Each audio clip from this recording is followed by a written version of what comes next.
Welcome back to Scary Bear Attacks. Today's episode transports us to the quiet, forested community of West Milford, New Jersey, a place where the lines between human civilization and untamed wilderness blur. Surrounded by towering oaks, maples, and the shimmering waters of High Crest Lake, this picturesque town might seem like the perfect place to escape the chaos of modern life, but beneath its peaceful facade, something darker lurks in the dense woods. Black bears are no strangers to these parts. Residents of West Milford have grown accustomed to spotting them from time to time, wandering through their backyards or rummaging through their trash bins. Yet even in an area where nature and neighborhoods overlap, there are encounters that shake people to their core, moments where the wild reminds us of its raw, uncontrollable power. Today we'll dive into one such encounter that left a lasting mark on a family and an entire community. Ronald Jelinek was an 82-year-old retired local who spent his days enjoying the peace and tranquility of suburban life. Ronald had lived in West Milford for years, sharing his home with his beloved dog.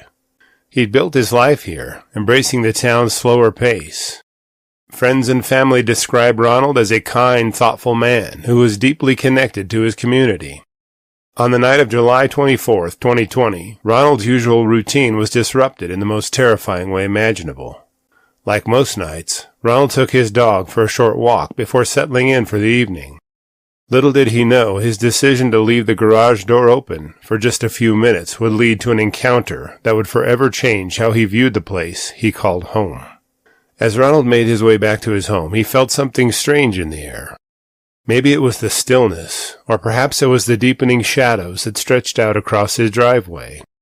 In any case, he hurried his pace, unaware that danger was already lurking inside his garage. When Ronald rounded the corner and caught sight of the garage, his blood ran cold. The dim light from inside cast eerie shadows, but one shadow in particular wasn't like the others. It moved. There, standing behind his refrigerator, was a bear. Not just any bear. This one had the look of a creature that had grown accustomed to human food, making it bolder than most. In a moment that seemed to stretch out for an eternity, Ronald froze. He could feel the hairs on the back of his neck stand up as the bear, startled by his sudden presence, turned toward him. For a split second their eyes met, and Ronald could see the wild hunger in the animal's gaze. Then, without warning, the bear lashed out, swiping at his face with one powerful paw. Ronald stumbled backward, his hand flying to his face where blood began to pour from deep gashes. The pain was sharp, but the adrenaline coursing through his veins kept him on his feet. He knew he had to get away, had to put distance between himself and the predator before it could strike again. Somehow, in the chaos, Ronald managed to retreat, backing out of the garage as the bear, momentarily distracted, turned its attention back to the refrigerator. It had been after the food all along. The bear's claws had left deep wounds on Ronald's face that would later require over 30 stitches to close. His heart raced as he realized just how close he'd come to being killed. The garage, his garage, a place that had always been a mundane part of his daily life, had become a battleground between man and beast. As Ronald was rushed to the hospital for treatment, authorities were called in to handle the situation. West Milford police arrived quickly, and the New Jersey Division of Fish and Wildlife soon set up a trap in the High Crest Lake area, where the bear had been spotted multiple times over the course of the week. The neighborhood was on edge, with many wondering if the bear would return before it was captured. The following Tuesday, the trap was successful. The bear was caught, and after careful consideration, the decision was made to euthanize it. The bear had become too comfortable around humans, posing a serious risk to public safety. Though it stood only 5 feet tall when on its hind legs, small for a black bear, it had developed a pattern of breaking into homes and raiding food supplies. In the eyes of the Department of Environmental Protection, it was only a matter of time before someone else got hurt. It was acting out of human-habituated motives and wasn't protecting itself or cubs. Speaking of cubs, our Cub Tier membership on Patreon, linked below, will give you ad-free early access to our episodes. For just $3 per month, you can help us continue to bring you stories of survival and suspense like this one. As for Ronald, he was fortunate. After receiving over 30 stitches to close the wounds on his face, he returned home to recover, but the emotional scars of that night would take much longer to heal.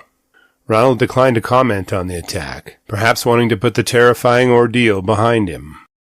The incident sparked a heated debate in the community. Could this terrifying encounter have been prevented?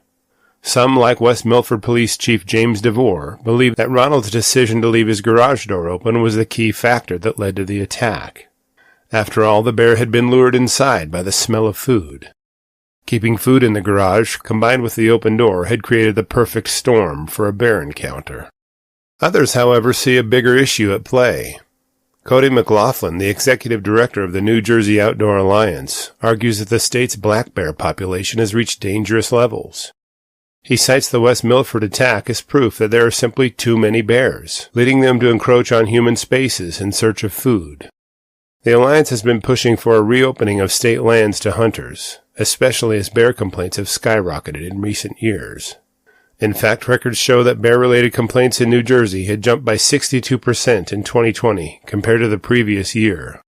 The debate surrounding the state's bear population management rages on, with hunters and environmentalists clashing over how to keep bears and people safe. Could stricter wildlife management policies have prevented the attack on Ronald Jelinek? Or was it simply an unfortunate consequence of living in such close proximity to wild animals? And what of the bear? Was its death inevitable, or was it merely doing what any wild animal would do, seeking out food in a world where its natural habitat is shrinking? This encounter leaves us with more questions than answers. Have bear populations reached a tipping point? Should homeowners in bear-prone areas be more cautious, or is this responsibility on the state to take action? What do you think? I will gladly read or reply to your thoughts, so please post them in the comments section below, and let's talk about it. Welcome back to Scary Bear Attacks. Today's episode takes us to the Appalachian Trail near a town called Glasgow, Virginia. The AT, as it is known in hiking circles, starts, or ends, at the peak of Springer Mountain on the border of Fannin and Gilmer counties in North Georgia.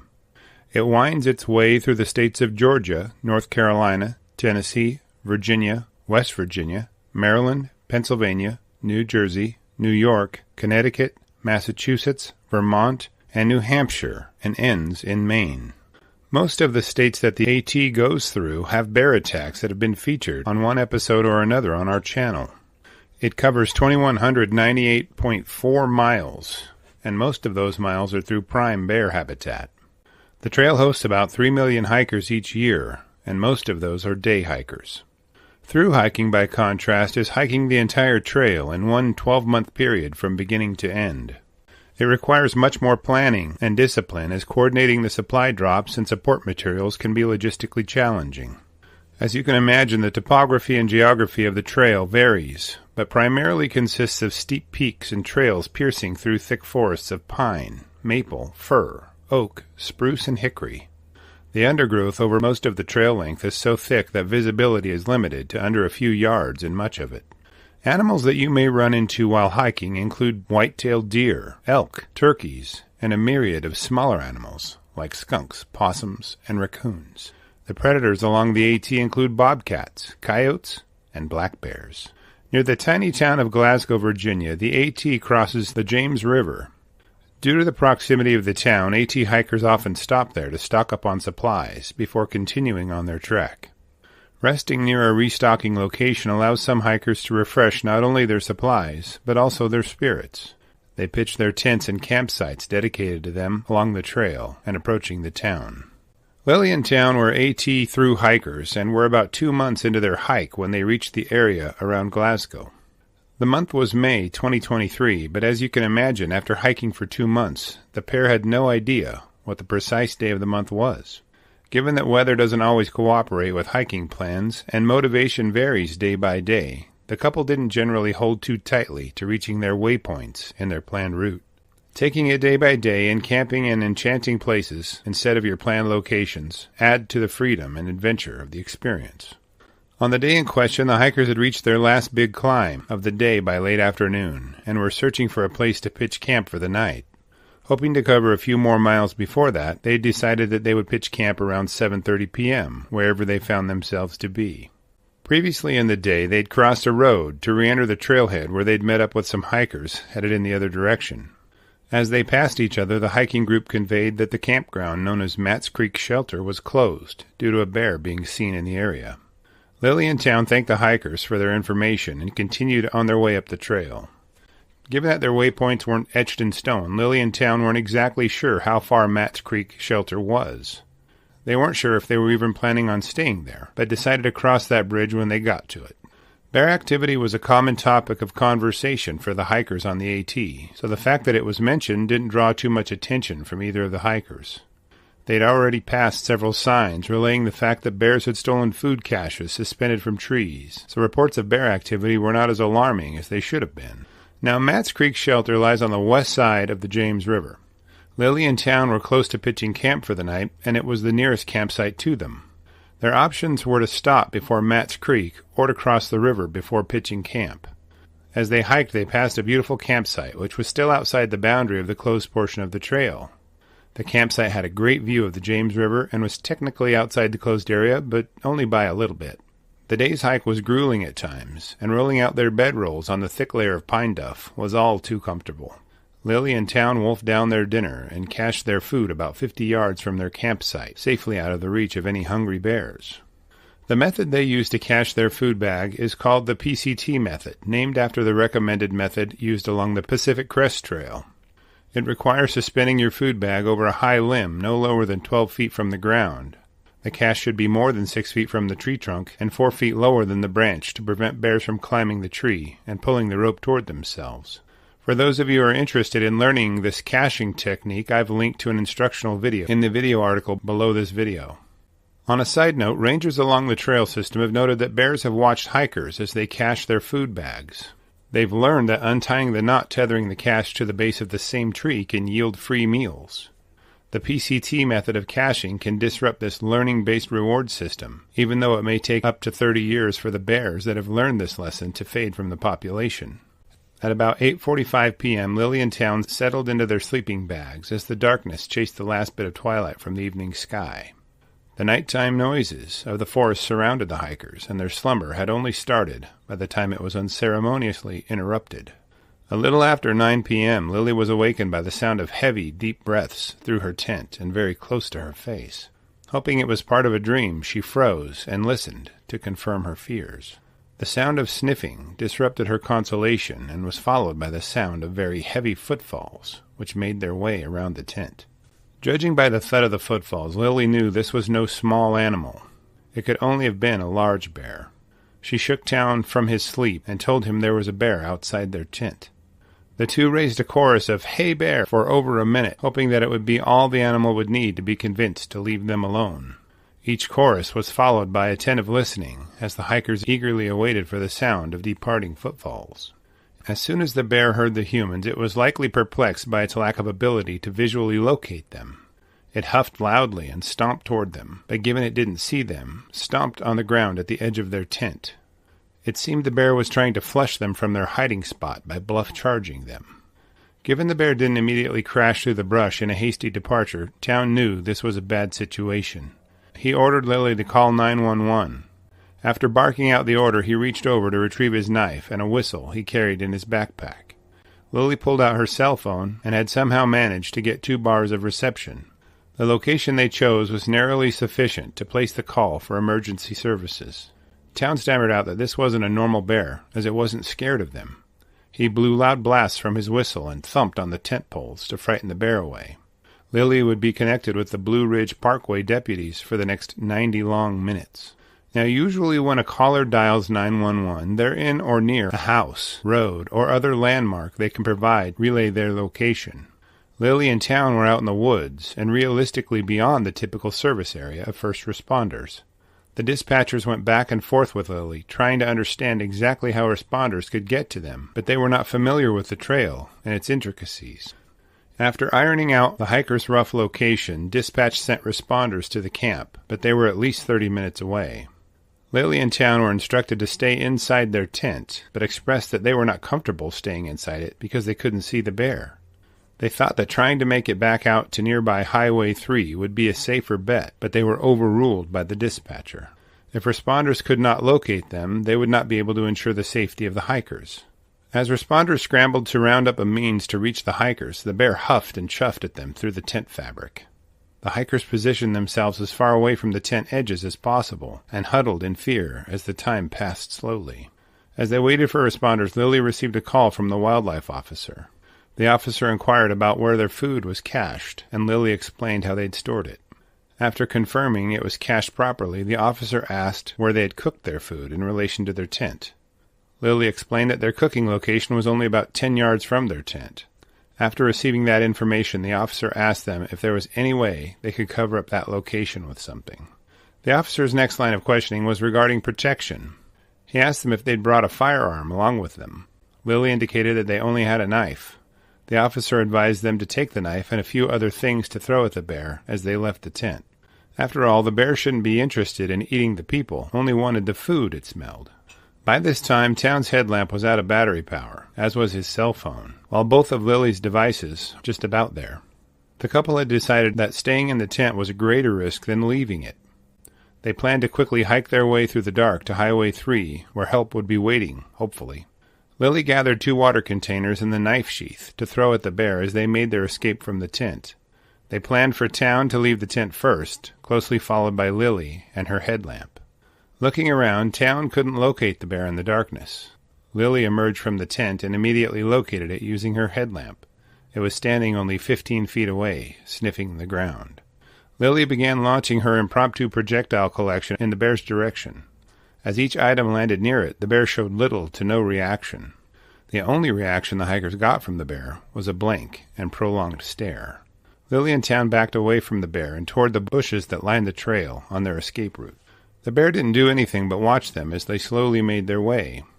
As soon as the bear disappeared from their sight, the hikers took several quick steps in the opposite direction before they heard a rustling from the bushes nearby them. The rustling noise was not coming from their campsite, but from the opposite direction. The hikers watched in horror as a second black bear stepped onto the trail, only about 20 feet from where they stood. Lily was still on the phone with the 911 dispatcher and let fly a few expletives as she saw the second bear. At this point, Town was carrying his knife and empty backpack, while Lily had only her dying phone and headlamp. The dispatcher relayed instructions to the hikers to back slowly away from the bear, while keeping an eye on it. This was the start of a terrifying game of cat and mouse. As the hikers slowly crept backward down the trail, the bear maintained their pace. It stayed the same distance away from them as they went. Lily relayed the bear's persistence to the dispatcher, who asked them if they had anything with scent they could drop. The only thing that they could afford to lay down was Town's backpack, so he placed it on the trail, and they slowly retreated from it. As the bear lumbered toward Town's backpack, it lowered its nose to it. It sniffed quick puffs and then raised its head once again. An agonizing sensation took over Town and Lily as they watched the paws of the bear reach past the backpack and in their direction. Lily began to lose her composure after watching the bear continue past the backpack. Her excited and fearful tone relayed to the dispatcher that the bear was still following them and that they had nothing it could want. But she was thinking that this was a typical bear and not a bear considering humans as prey. That is when one of their few remaining connections with the outside world collapsed. Lily's connection with the dispatcher had dropped, and with it the hikers' spirits. A sensation of unfairness washed over Lily as she considered that they had done everything to distract the bear. It couldn't possibly be interested in humans as food, but could only be interested in them as a food source. What more could it want? They dropped everything with a scent that attracted the bear. It was at this point that the hikers noticed that the bear was slowly closing the short distance between them. Town positioned himself between Lily and the bear. His 3-inch knife blade would be very little protection against an animal whose hide was designed to resist claws of about the same length. He continued to yell at the bear, and his voice was getting hoarse as they continued their retreat down the trail. The desperation the hikers were feeling mounted as the bear stalked to within 8 feet of them. That is when Lily realized that Town's knife wasn't the only weapon they could use to defend themselves. She noticed they were standing on a very rocky part of the trail and bent over to retrieve a handful of golf ball-sized rocks. Taking his cue from Lily, Town reached down and grabbed his own small arsenal of rocks. The hikers began pelting the bear and likely didn't miss much from only 8 feet away. At last, a break in the focus of the bear appeared as it retreated a short distance up the trunk of a tree along the trail. Town and Lily used this break in the bear's stalk toward them to put more distance between him and them. After only a few seconds, the bear dropped back down to the trail and continued its methodical stalk toward the hikers. Now having formulated a rudimentary strategy to defend themselves, the hikers played out their role in a play that had likely been performed countless times over the eons. The bear would advance on them, and they would throw rocks at it, driving it back from them. With each rock that thumped into the bear's ribs, they could see it begin to doubt whether stalking them was worth the risk, but it continued to return nonetheless. The shortest route to the protection of civilization took Lily and Town right through the closed section of the trail and past Matt's Creek shelter. Lily would glance back behind them as they hiked and noticed that the distance between them and the bear's glowing eyes was increasing. By the time the hikers had crossed the bridge and climbed the shoulder on the side of the highway, they'd covered 3 miles while being stalked by the bear. They glanced up and down the dark highway, hoping to see a waiting deputy, but there was nothing. There was no cell reception either, so calling for help was out of the question. It was now about 11:15 p.m., and they knew their only option was to head toward Glasgow, so they began hiking through the dark. At least they felt safer hiking along the road. There would certainly be someone driving by soon, and hopefully they would get a ride into town. It wasn't long before headlights appeared from around the bend, and Lily waved her cell phone, hoping to get the car to pull over. It roared right past them, likely too afraid to pick up hitchhikers in the middle of the night. Town was still carrying his knife in his hand when another car appeared coming from the opposite direction. The driver pulled over to the shoulder and asked Lily to approach his vehicle, likely uncertain of just what was going on with them. After some serious consideration, the driver confessed that he couldn't leave them out here in good conscience, and agreed to take them to town. Lily and Town managed to secure a sleeping spot at the hostel in town called Stanimals. In the morning they met with Ranger Brian Wilson. They all agreed to go back to their campsite to retrieve their backpacking gear they had discarded in their retreat. Ranger Wilson grabbed his pump-action shotgun loaded with slugs, and the trio headed up the trail together. About a half-mile from their previous campsite, the ranger pointed out some food wrappers in the trail. Lily sheepishly explained that those were hers, and she'd discarded them as the bear followed them down the trail the night before. Continuing up the trail, the group located one of Town's shoes. It had a clear puncture hole through the toe where one of the bears tested its taste. A short distance further they found Town's backpack he'd discarded in the trail to distract the bear. The same one they had watched the bear step over as it stalked them. His pack was now torn up and its contents strewn about. As the group climbed the remaining trail section of their campsite, they began to wonder what damage may have been done to their belongings. Upon arriving, they could see that their food cache was completely untouched, and the ranger indicated that their food was properly cached, possibly too well. It appeared that the bears had opted for easier food than the food cache offered. Upon examining their tent, they could see both of the hikers' sleeping pads were punctured, and Lily's toiletry bag was ripped apart and scattered just outside. Their sleeping bags were slashed in places, and Town's more so than Lily's. The tent had clear claw marks from the bear's paws striking at it after they'd fled. As Ranger Wilson took pictures of the campsite, he pointed out that just beyond the tent's ground cloth was a large bear print in the duff. He indicated that this situation was very dangerous and may have ended up very badly for the hikers. He informed them that they were nearly a Netflix documentary. Reacting to the aggressive nature of the bears, AT authorities increased the closed area to keep people from entering the bear's location. Ranger Wilson indicated that the bear near their tent was a large sow, and that the bear that had followed them through the trees was a 2-year-old bear. It was likely not as big as the sow, but certainly large enough to harm or kill unarmed people. Trail authorities decided to wait until the berry season started before relocating the bears. Given this was the second time they'd responded to these bears behaving aggressively toward hikers, their actions may be too little, too late someday. Lily and Town continued on their AT adventure through the next few nights, though the next few nights were not comfortable, given that they had to sleep on their deflated sleeping pads.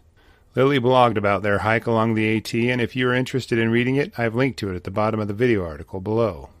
I'm sure they would appreciate any support you care to offer. After reviewing the details of this episode, I have a few questions for you. Given that the bears returned to the items Town and Lily discarded, do you think that indicates a predatory nature to this confrontation? Would you have remained in the tent or fled? Would you have finished hiking the AT after having such a harrowing run-in with bears? I will gladly read and respond to your thoughts, so please post them in the comments section below, and let's talk about it. Welcome back to Scary Bear Attacks. Today's episode takes us to Hickory Kingdom Road, near Bedford, New York, only about 40 miles north of Manhattan. The elevation here is a little over 475 feet high. Not that it matters, because this area is part of a housing development in Westchester County. The climate here is a humid temperate climate, with warm, humid summers and cold, snowy winters. The forests here are thick with stands of oak, hickory, maple, and elm trees, with eastern white pines and hemlocks scattered throughout, most of them offering seasonal foods to animals. Common animals here include white-tailed deer, turkeys, and the occasional moose. The predators here include bobcats, coyotes, red foxes, and black bears. Wolves have moved back into parts of the state, and occasionally a mountain lion is spotted.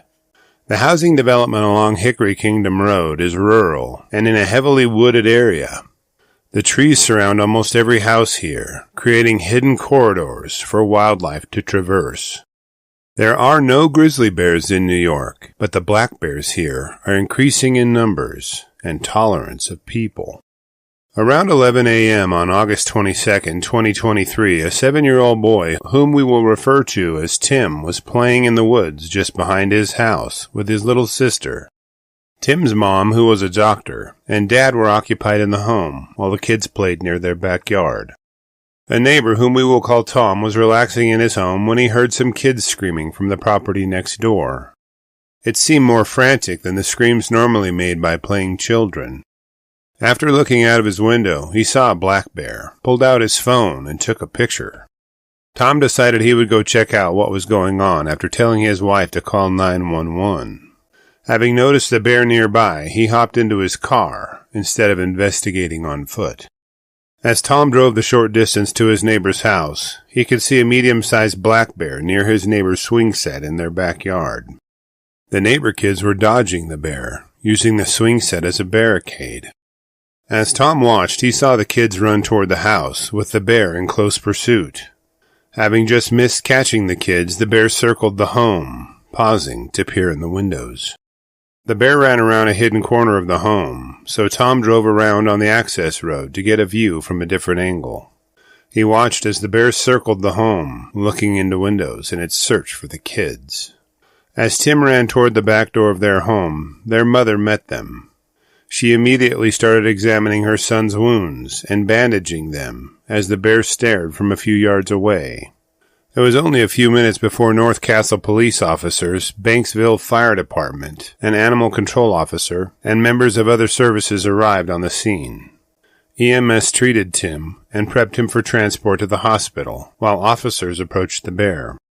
The officers initially expected this juvenile bear to dash off into the trees upon sight of them, but this bear stood his ground.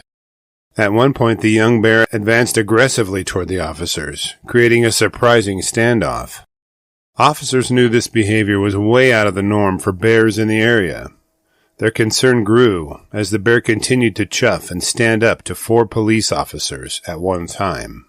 An officer with a high-powered rifle was seen loading it and disappearing into the trees for about 10 minutes before a shot rang out. 1 minute later, a second shot was fired. 4 officers placed the bear's carcass into a black bag and carried it out in a large plastic bin.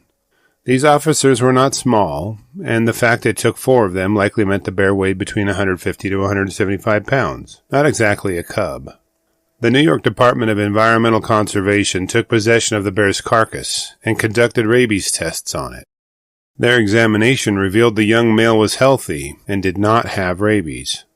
Given the bear was too young to have cubs and a male, its behavior could not have been attributed to protecting cubs. As for Tim and his sister, she was unharmed during the attack. Tim, however, was left with non-life-threatening injuries, which were cleaned and bandaged at North Westchester Hospital. Neighbor Tom was a bit shaken by this incident. He was new to the area and decided he would invest in bear spray and keep it clipped to his side whenever he was outside. Authorities pointed out that this kind of bear behavior is extremely rare, and websites point out that bears are omnivores that primarily eat nuts, fruits, insects, plants, and carrion, but fail to mention that they are actually opportunistic feeders. They consume anything that presents an opportunity for them, and few animals are off that list in certain circumstances. The state of New York is home to somewhere between 6,000 and 8,000 black bears, with 50 to 60% of them living in the Adirondacks and 30 to 35% of them in the Catskills. In 2019, there were only 2 bear sightings, with 11 sightings in 2020. In 2021, bear sightings jumped to 16, and more than doubled the following year to 40 in 2023. New York State does have a bear hunting season each fall, so there is a management plan in place. After reviewing the details of this episode, I'm left with a few questions for you. Was this bear attack a predatory attack, or did the kids frighten the animal as they played in the woods? Was the bear curious when it peered into the windows of the home, or was it hunting the children? Why didn't the bear run away when 4 police officers appeared on the scene? The next time you send your kids or grandkids outside to play, will this episode cross your mind? I know it will cross mine. I will gladly read and reply to your thoughts, so please post them in the comments section below, and let's talk about it. Thank you for watching Scary Bear Attacks. If you've enjoyed this episode, please consider clicking on the like button and clicking on the bell icon. We'll help you know when we post our new episodes. Posting our video links to your social media profiles furthers awareness, and it's fun. We slashed our prices in our merch store, linked below, so check out the bargains there while you shop. As a member of our human community, remember to adventure bravely and be careful out there, especially in bear country.